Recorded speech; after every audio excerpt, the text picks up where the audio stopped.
What are you willing to sacrifice for those you love? What are you willing to risk for your faith? These are all big questions, and people like St. Elizabeth Ann Seton help us to not be afraid to seek the answers to them, especially during seasons of difficulty or trial.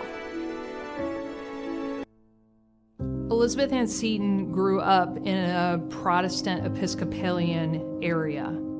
Catholics at that time were a primarily lower class immigrant community. Protestants were well accepted in the country, and also many of them were quite wealthy and prominent. Catholics were thought to be somewhat barbaric, superstitious, to follow the directions of their priests mindlessly. They say Catholics are the offscourings of the people. Somebody said their congregation is a public nuisance, but that troubles not me. The congregation of a city may be very shabby, yet very pleasing to God.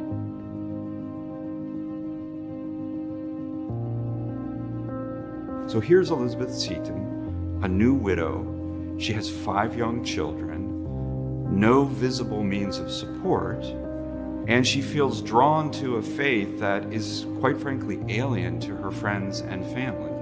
In her heart, she was turning toward a faith that her family, on whom she now depended for bed and board, rejected.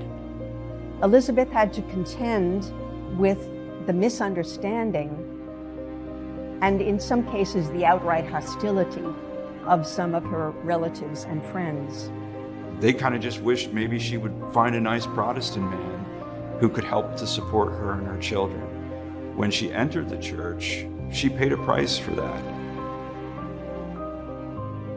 We were the laughingstocks of their dinner tables at home and the talk of the neighborhood.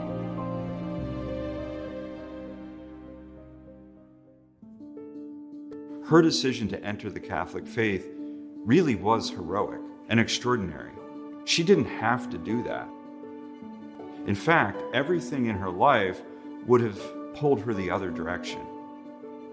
Truth does not depend on the people around us or the place we are in.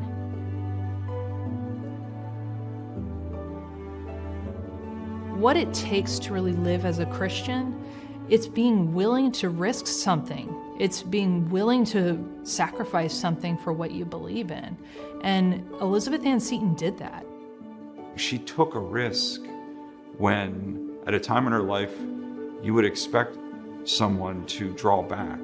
She risked a lot to become Catholic.